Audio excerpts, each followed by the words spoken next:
Sana wana na binti za Mungu na kusalimu katika jina la Yesu. Ninalo jambo moja, wakati naendesha gari hapa, nimeona ninaweza kushare na wewe ujumbe kwa njia ya Roho Mtakatifu, namna gani ambavyo amenisemesha hapa naweza kuongea na watu wawili au watatu watano kwa lengo la kujaribu kuelimishana katika masuala ya kiroho. Kwanza kabisa, tumeona jinsi ambavyo ulimwengu unavyozidi kuelekea kwenye utimilifu wa wakati wa siku za mwisho. Vifo vimeongezeka kupita maelezo. Watu wanakufa kana kwamba wanakufa wanyama, maelfu na maelfu kwa siku. Miji inaharibika kila siku, mambo yamekuwa ni magumu, hatari za maisha kila sehemu mambo yameharibika. Kuna taarifa nzito zenye maumivu na kusononesha, huzuni, hofu, mashaka, kila sehemu kupo. Sasa hii yote inaashiria tunaelekea mwisho wa wakati. Lakini kuna vifo ambavyo vinatokea vya watu maarufu sana. Moja ya kifo ambacho kimetokea masaa machache yaliyopita ni ya mwimbaji wa nyimbo za Injili, anaitwa Irene. Nadhani kama ukumfuatilia sana, lakini ndio huyu hapo umemuona. Huyu dada ni mwimbaji wa nyimbo za Injili. Nadhani ni wale waimbaji wa nyimbo za Injili wa kizazi kipya. Kizazi kipya, Gen Z hii, namna ya mziki wake na nini, lakini ni mwimbaji wa nyimbo za Injili. Na kiukweli mtu ambaye unamfahamu au ambaye anaonekana kwenye social media kwa macho yako unamfahamu, akishaondoka kwenye ulimwengu, maana yake huwa inafikirisisha, inakufanya ufikiri kwa kina, utafakari. Na anapoondoka ama anapokufa mtu ambaye anafahamika, Mungu huwa anahusisha kuzungumza na watu kwenye mioyo yao. Kwa hiyo Mungu anaporuhusu vifo vya watu maarufu, kwa sehemu kubwa huwa vinagusa jamii. Ni kama taarifa ambayo Mungu huwa anaituma kwa watu walio hai, wajaribu kutafakari maisha yao na mwisho wao.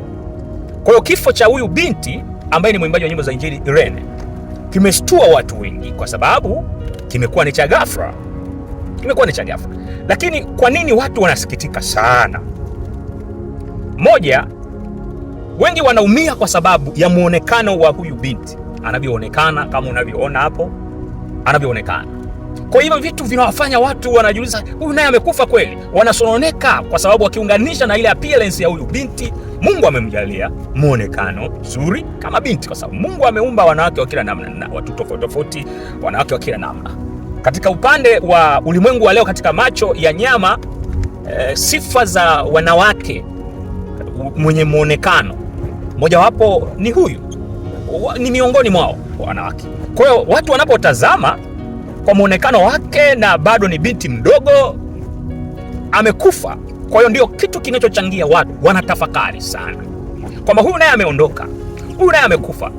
Lakini jibu ambalo natamani nikwambie wewe ambaye umesikitika na umeshtushwa na kifo hiki, Mungu anaporuhusu vifo vya watu wanaojulikana, ni taarifa ambayo Mungu anazungumza na watu walio hai, ni wewe na mimi. Utafakari kwamba kifo huwa hakiogopi mzuri, kifo hakiogopi mtu mwenye shape, kifo hakiogopi mtu mwenye cheo, kifo hakiogopi mtu yeyote. Kifo kinakuja, na kinapokuja inabakiza huzuni na mshangao. Nani alifikiria juu ya Magufuli kwamba angeliondoka katika majira ambayo watu hawakutarajia? Nani alifikiria hivyo? Manake hakuna mtu aliyefikiria kama Magufuli ataondoka, na wengine wakajaribu kuomba kwamba labda Magufuli ataamka. Yani ilikuwa kama mzaha kwamba ameondoka, ilikuwa kama mzaha.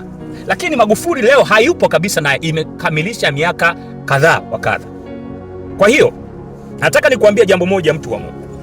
Vifo vinapotokea vya watu maarufu ni taarifa, ni kengele inayotujulisha watu wa Mungu tulio hai tufanye matengenezo kwenye maisha yetu, tujipeleleze. Vifo vinapokuja kwa ghafla ni taarifa. Inatakiwa sisi tulio hai tujiandae kwamba kifo hakigongi hodi, kifo kinakuja tu kwa wakati wote. Hasa mwangalie binti kama huyu, na inasemekana kuwa alikuwa anajiandaa kwenda kuolewa. Ndo alikuwa anaelekea kwenda kuolewa, nadhani ndani ya mwaka huu ilikuwa inatakiwa afunge ndoa. Kwa hiyo na mipango mbalimbali, lakini kifo kimekatisha ndoto za mwanaume na ndoto za huyu binti. Kifo kimekatisha ndoto zake binti huyu. Kwa hiyo ni huzuni kwa wapendwa, ni huzuni kwa watu ambao walikuwa wanamfuatilia, ni huzuni kubwa sana. Na hizo huzuni, pamoja na kwamba tutalia, wataomboleza, watalia kwa nguvu, lakini hakuna atakayemwamsha, hakuna atakayeweza kumwamsha binti huyu. Amelala. Muonekano wake tayari umepita, umeondoka. Wamekuwepo watu wengi ambao ni wenye wazuri, wenye mionekano mizuri, lakini wameondoka. Walikuwepo akina Kanumba, wameondoka. Wenye nguvu katika macho ya watu wa aina zote, akina Kanumba wameondoka. Wapo akina Michael Jackson wenye ushawishi ambao bado hata leo hakuna mtu aliyevunja rekodi ya Michael Jackson toka amekufa, aliyefanya mambo makubwa kwenye ulimwengu kama Michael Jackson katika wanamuziki, ambao watu wamemlilia dunia nzima, lakini hakuna mtu aliyemwamsha Michael Jackson mpaka leo. Amelala. Kwa hiyo kifo ni taarifa kwetu sisi tulio hai. Tunapogundua mtu amekufa kama hivi, unamfahamu. Alikuwa anaimba kwa pumzi, kama unavyoona hapo, binti anaimba, anakula, ana mipango mizuri. Ndivyo hivyo hata kwako. Haujui kesho utamkaje, hujui kesho mume wako atamkaje. Je, kama hamjatengeneza, hamjasameana, mmenuniana, nyinyi ni maadui? Maana yake huyu anapokufa, anakufa na kinyongo chake, anakufa na kuacha wewe hujamuomba msamaha ndugu yako.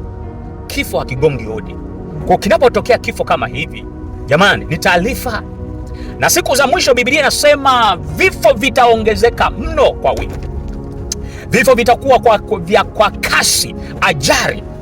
Ngoja jaribu kufuatilia, sijui kama ni taarifa za kweli kwamba amekufa kwa ajali. Sijui ni pikipiki, mimi sijui. Lakini katika siku za mwisho unabii unaonyesha kwamba vifo vitatokea vya kutisha na kusisimua nafsi zetu na kuogofya. Kwa sababu gani? Kwa sababu vifo vitaongezeka kwa nguvu ya shetani. Mabarabarani damu zitamwagika, na sio mabarabarani tu, kila mahara damu zitamwagika. Vifo vitatokea. Mtu wa Mungu, unapoona mauti inakuja kama hivi, wewe binafsi unatafakari nini? Au kawaida ya mwanadamu akishazikwa, siku ya pili, ya tatu, ya nne, na mioyo ya wanadamu sasa hivi ni miepesi kusahau sana kuliko nyakati za zamani. Watu walikuwa wakiomboleza, wanaomboleza muda mrefu. Sasa hivi ukishamaliza kutupiwa udongo tu, watu wameshasahau, wanaendeleza yale, wanafanya yale. Lakini Mungu bado anatupa taarifa, anatuamsha. Tunapoona ndugu zetu wamekufa, wamelala mauti, sio kwamba wao ni wenye dhambi sana, na sisi sio kwamba tulio hai ni wema sana. Hapana. Unaweza ukajiuliza, huyu dada kwa nini amekufa akiwa bado ni binti mdogo na hajaolewa na huenda hana mtoto hapo alipo, lakini amelala mauti na amenyamaza, hana mtoto. Binti mdogo ndio kwanza damu ilikuwa inachemka, ndo anaanza maisha, anajitafuta. Marafiki zetu, tutafakari. Ni kweli wanapokufa tunasahau, lakini kifo kinapotokea kinatukumbusha. Wewe umemwona ndugu yako amekufa, na wewe utakufa. Wapo watu ambao wenye appearance na vyeo wanatenda matendo bila kujua kwamba na wao watakufa. Wanaua wenzao, hawajui kwamba na wao wako njiani watakufa. Ndugu yangu, unapotenda mabaya kwa mwenzako, jua na wewe utakufa. Unapoua ndugu yako, na wewe utakufa. Unapotesa wenzio, na wewe utakufa tu. Sina mengi, lakini kupitia kifo cha huyu binti Irene ambaye ni mdogo, alikuwa anatafuta maisha yake, ndoto zake anapigania, kitupatie nafasi ya kujitafakari.